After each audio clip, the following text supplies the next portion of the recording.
Mendapatkan penghasilan dari YouTube merupakan keinginan setiap YouTuber pemula. Namun sayangnya, banyak yang gagal karena kurang memiliki kemampuan dan pengetahuan seputar ilmu YouTube. Pada video ini, akan dijelaskan langkah demi langkah cara jadi YouTuber pemula, mulai dari memahami peraturan YouTube, sampai pengajuan monetisasi channelnya. Cara jadi YouTuber pemula yang pertama adalah mempelajari dan memahami peraturan YouTube. Banyak sekali peraturan yang dibuat oleh YouTube, yang bertujuan untuk menciptakan platform yang nyaman bagi semua pihak. Yaitu YouTube itu sendiri, kita sebagai konten kreator, perusahaan pemasang iklan, dan juga penonton. Banyak YouTuber pemula yang belum memahami peraturan ini, sudah langsung tancap gas membuat konten sebanyak mungkin. Sudah capek-capek mengejar persyaratan, ternyata channelnya tidak disetujui monetisasi oleh YouTube karena melanggar peraturan. Oleh karena itu, kita harus memahami terlebih dahulu pelanggaran peraturan apa saja yang bisa menyebabkan gagal monetisasi. Cara jadi YouTuber pemula yang kedua adalah mencari ide konten YouTube. Idealnya, konten yang kita buat sesuai dengan hobi atau skill atau kemampuan yang kita miliki. Karena YouTube adalah jangka panjang, 5 hingga 10 tahun ke depan kita harus mampu membuat konten dengan konsisten. Jika tidak enjoy dengan ide konten yang kita buat, dampaknya akan kesulitan membuat konten sehingga channel sulit berkembang. Ada banyak ide konten yang bisa dipilih, baik yang harus menampilkan wajah, maupun yang tidak perlu menampilkan wajah jika kita kurang pede berbicara di depan kamera. Ide konten yang sudah dipilih inilah nantinya akan menjadi fokus tema channel. Untuk channel baru yang belum punya banyak subscriber, kami sarankan membuat konten dengan satu fokus tema saja. Channel baru yang membuat konten campur-campur, lebih sulit mendapatkan view dan subscriber dibandingkan yang hanya fokus satu tema saja. Bayangkan jika channel kami ini mengupload konten campur-campur, apakah Anda mau subscribe? Cara jadi YouTuber pemula yang ketiga adalah melakukan riset kata kunci. Persaingan di YouTube sudah sangat ketat. Untuk channel baru, akan sulit mendapatkan view jika kita membuat konten tanpa strategi. YouTube pasti merekomendasikan channel-channel besar dibanding channel yang masih baru.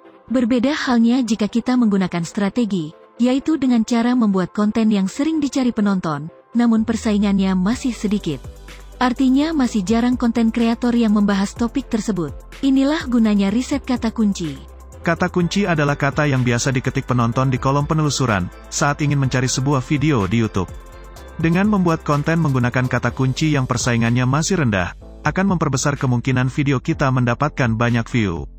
Nanti jika channel kita sudah memiliki banyak subscriber, tidak perlu menggunakan kata kunci lagi. Karena video apapun yang diupload, pasti akan ditonton oleh subscriber kita itu.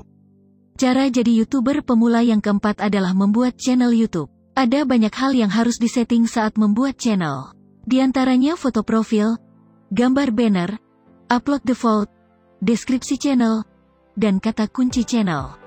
Saat menuliskan deskripsi dan kata kunci channel, akan lebih mudah jika sebelumnya kita sudah melakukan riset kata kunci. Cara jadi YouTuber pemula yang kelima adalah membuat konten. Untuk memudahkan, sebaiknya buat naskah konten terlebih dahulu. Berisi urutan jalan cerita konten, mulai dari hook atau pancingan, intro, isi konten, call to action, hingga end screen atau layar akhir. Dengan pembuatan naskah konten yang baik, akan memudahkan penonton memahami konten yang kita buat. Setelah itu bisa dilanjutkan dengan proses rekaman video sesuai dengan naskah konten. Untuk beberapa jenis konten tertentu seperti gaming atau mancing, urutannya bisa dibalik.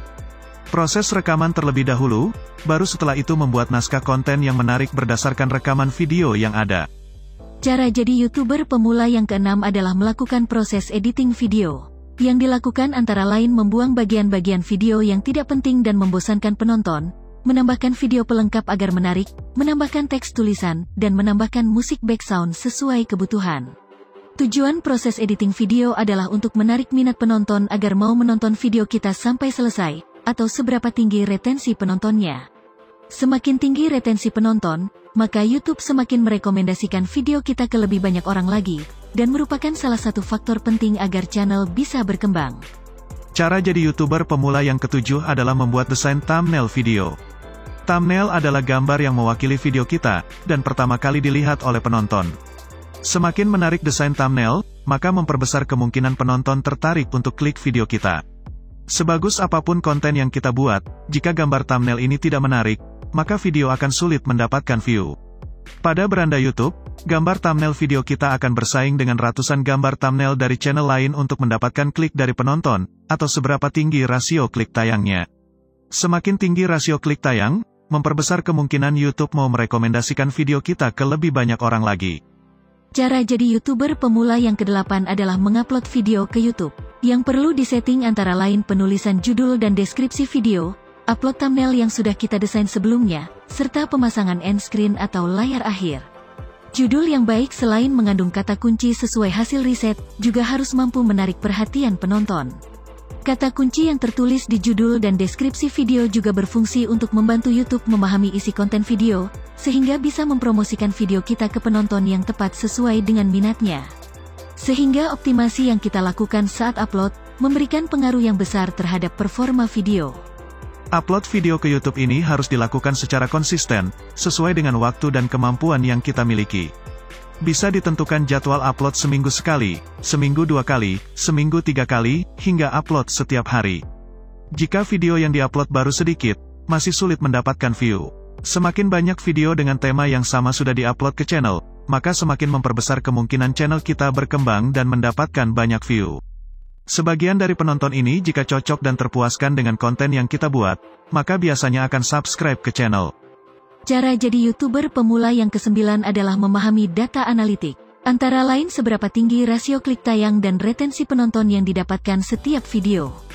Jika rasio klik tayang rendah, maka kita bisa berusaha meningkatkan desain thumbnail dan juga cara penulisan judul video. Jika retensi penonton rendah, maka kita bisa berusaha meningkatkan teknik pembuatan konten dan kualitas editing video. Sehingga, dengan memahami data analitik dan melakukan perbaikan terus-menerus, akan membantu perkembangan channel kita lebih pesat lagi. Cara jadi YouTuber pemula yang ke-10 adalah pengajuan monetisasi, yaitu jika channel kita sudah berhasil mencapai syarat memiliki 1000 subscriber dan 4000 jam tayang. Seperti yang kami jelaskan di awal tadi, banyak YouTuber pemula yang gagal di tahap ini karena tidak sadar telah melakukan pelanggaran terhadap peraturan YouTube. Sebaliknya, jika YouTuber pemula mengikuti panduan pada video ini, maka akan memudahkan diterima oleh YouTube saat pengajuan monetisasi. Setelah disetujui, maka kita bisa mulai memasang iklan di seluruh video dalam channel kita, dan mendapatkan penghasilan dari YouTube. Untuk memudahkan pemahaman, 10 cara jadi YouTuber pemula ini sudah kami buatkan video penjelasannya masing-masing, lengkap dengan tutorial secara detail apa yang harus dilakukan di setiap langkahnya. Playlist yang berisi ke-10 video panduan ini bisa klik link yang ada di deskripsi. Keseluruhan cara jadi YouTuber pemula ini tujuan akhirnya adalah agar channel berkembang dan bisa dimonetisasi dengan lancar. Jika ingin mengetahui pelanggaran peraturan YouTube apa saja yang bisa menyebabkan gagal monetisasi, klik dan ikuti panduannya pada video ini.